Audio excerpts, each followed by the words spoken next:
são animais que se alimentam de outros animais, pequenos mamíferos, outras aves, peixes e insetos, por exemplo. Elas são classificadas como organismos heterótrofos, pois utilizam moléculas orgânicas, proteínas, carboidratos e gorduras, por exemplo, provenientes do seu alimento para construir a sua própria biomassa, ou seja, as moléculas orgânicas que passam a constituir o corpo dessas corujas. Nós, seres humanos, assim como todos os outros animais, também somos organismos heterótrofos, ou seja, precisamos obter moléculas orgânicas de outras espécies por meio da alimentação para constituir a nossa biomassa. Alguns se alimentam de outros animais, outros de vegetais. Alguns de animais e vegetais e outros de micro-organismos ou até mesmo de fezes de outros animais. Os organismos que não são heterótrofos são capazes de construir a própria biomassa sem se alimentar de nenhuma outra espécie. Eles são classificados como organismos autótrofos. As plantas e as algas são exemplos de organismos autotróficos, pois produzem a sua própria biomassa por meio de uma reação química conhecida como fotossíntese. As corujas não se alimentam de espécies autotróficas. Elas são consideradas aves predadoras, pois caçam seu alimento utilizando suas garras fortes e seus bicos curvos. Em um voo silencioso, elas se aproximam de suas presas sem que sejam percebidas. Com isso, elas conseguem capturar e matar esses animais para em seguida tentar engoli-los por inteiro. Se forem relativamente grandes, elas podem despedaçá-los. Durante a digestão do alimento, as partes não digeríveis das presas consumidas, como carapaças de insetos, pelos, penas, escamas e ossos, são eliminadas no formato de uma pelota compacta. Essas pelotas não são defecadas como algumas pessoas pensam, mas elas são regurgitadas pelas corujas.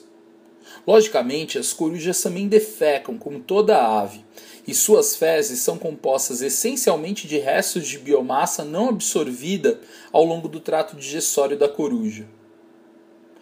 Ao final de cada dia, as corujas esperem de 1 a 2 pelotas como resultado da noite anterior de caça.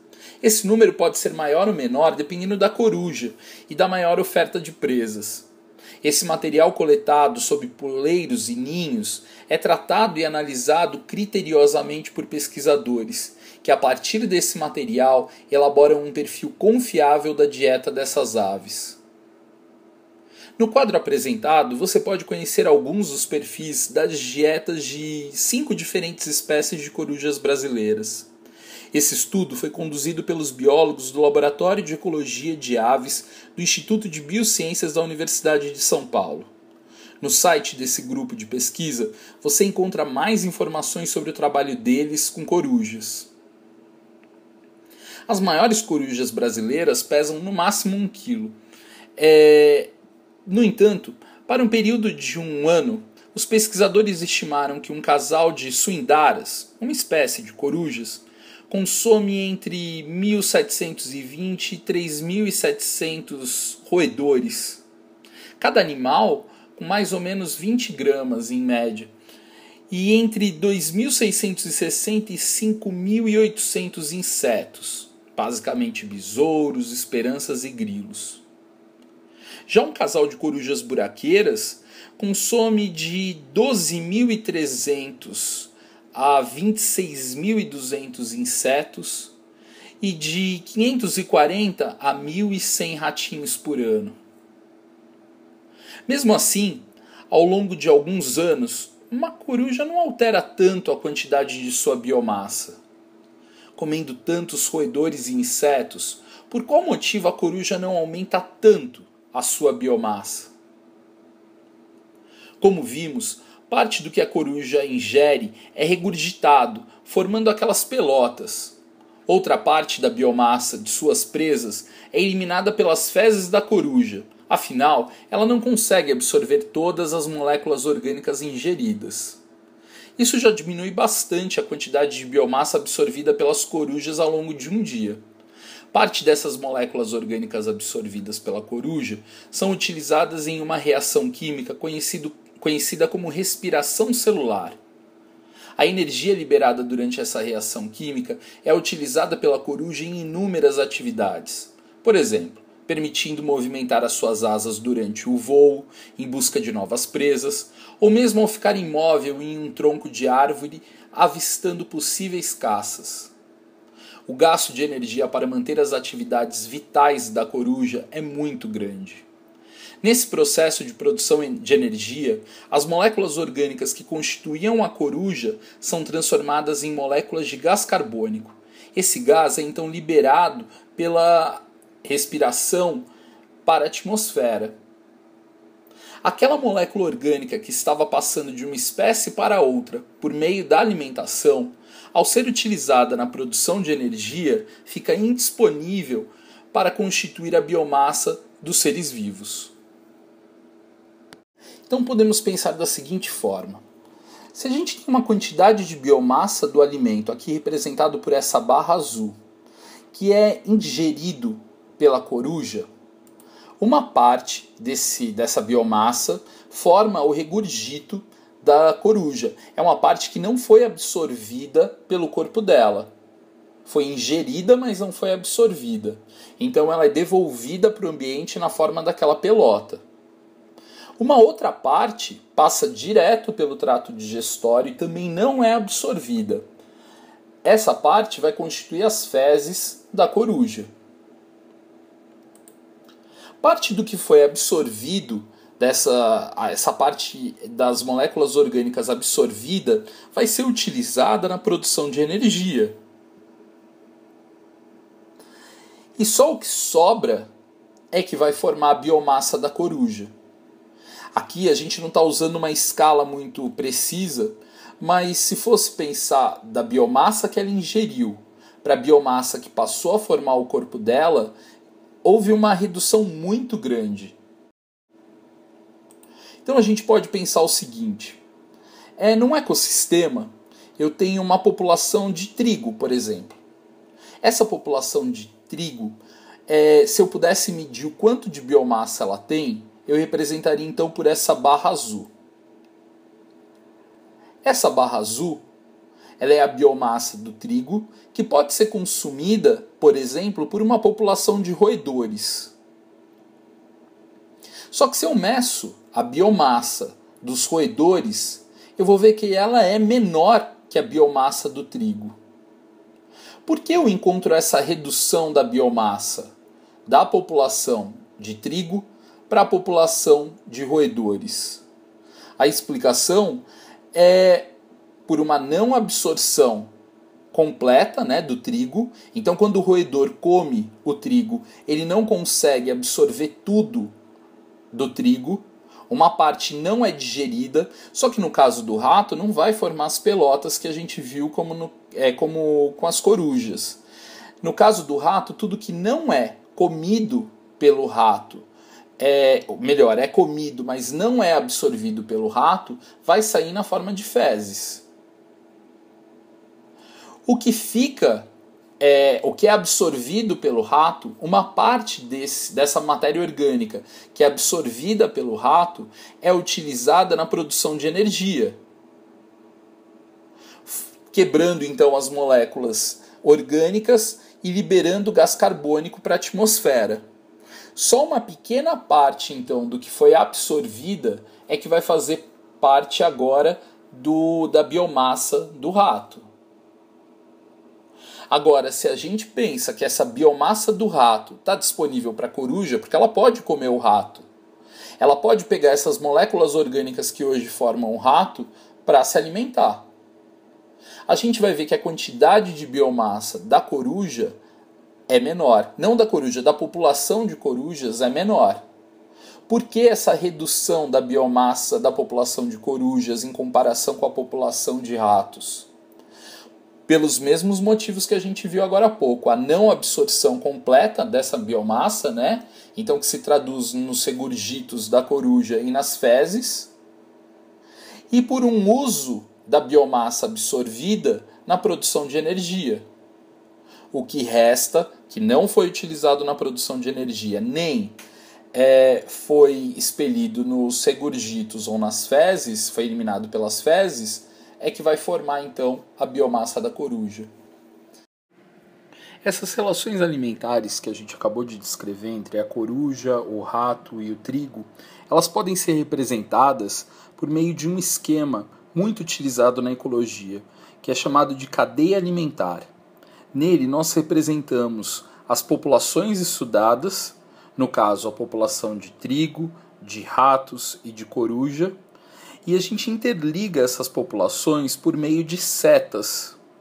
Uma seta que mostra a passagem da biomassa de uma população para outra.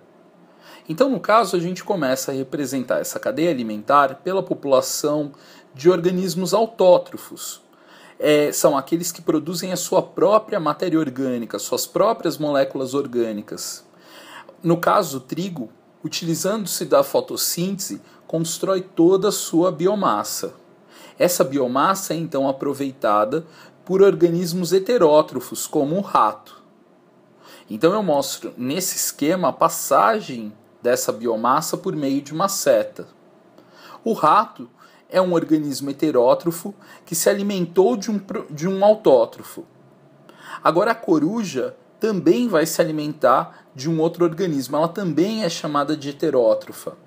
Só que ela não se alimenta de um produtor. Então eu vou fazer uma seta saindo do rato para a coruja.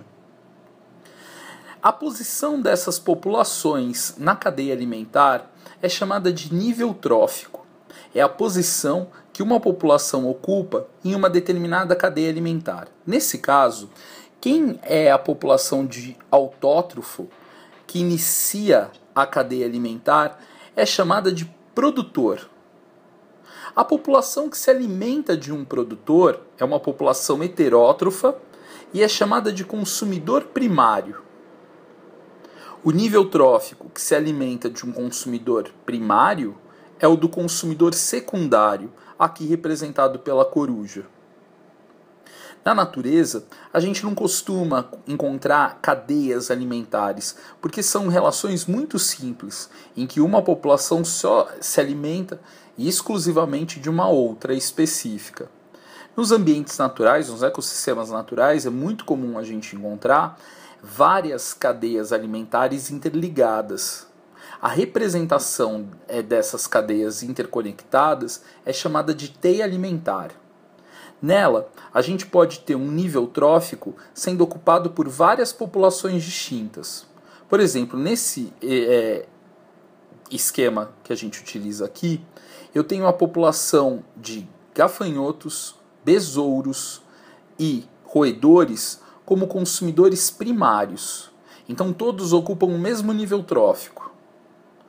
Já esse nível trófico não se alimenta de um mesmo produtor, tem dois produtores diferentes. Um dos produtores serve de alimento para duas populações distintas. O outro produtor serve de alimento para uma outra específica. Numa teia alimentar, então, a gente pode ter um nível trófico ocupado por várias espécies distintas. Mas também uma única espécie pode ocupar diferentes níveis tróficos. Observa aí a coruja. Ela se alimenta de anfíbios, que se alimentam de insetos, que se alimentam de plantas. Mas ela pode se alimentar também de roedores ou de insetos que se alimentam de plantas. A coruja, quando ela se alimenta do gafanhoto ou do rato, ela é considerada uma consumidora secundária. O nível trófico dela é de consumidora secundária, porque ela se alimenta de consumidores primários. Mas quando ela se alimenta do anfíbio, que é um consumidor secundário, ela também é classificada como consumidora terciária. Então, só numa teia alimentar é que a gente vai ter casos como esse, em que uma espécie de coruja pode ocupar dois níveis tróficos distintos simultaneamente. Voltando para a nossa cadeia alimentar, ao estudar a passagem de biomassa de um nível trófico para outro, a gente pôde perceber que existiu uma redução da quantidade de biomassa ao longo do ecossistema. Com a passagem dos níveis tróficos, a gente percebeu uma redução da quantidade de biomassa. E por que dessa redução? Os dois fatores que a gente percebeu ali afetando a quantidade de biomassa de um nível trófico para o outro é a não absorção completa da biomassa ingerida e o uso dessa biomassa absorvida para a produção de energia. Isso faz com que a gente represente a quantidade de biomassa dentro de uma cadeia alimentar como uma pirâmide. Nessa pirâmide, a base representa a maior quantidade possível de biomassa. E nela a gente tem os produtores. Conforme a gente vai passando de nível trófico para nível trófico, a gente tem uma redução na quantidade dessa biomassa. Daí esse aspecto de pirâmide. O topo apresenta o maior nível trófico daquela cadeia alimentar. E ele apresenta a menor quantidade possível de biomassa. Essa representação em pirâmide, ela pode receber o nome de pirâmide de energia ou de pirâmide de biomassa, já que para os seres vivos utilizarem a energia disponível nas moléculas orgânicas, eles têm que consumir biomassa de um nível trófico anterior.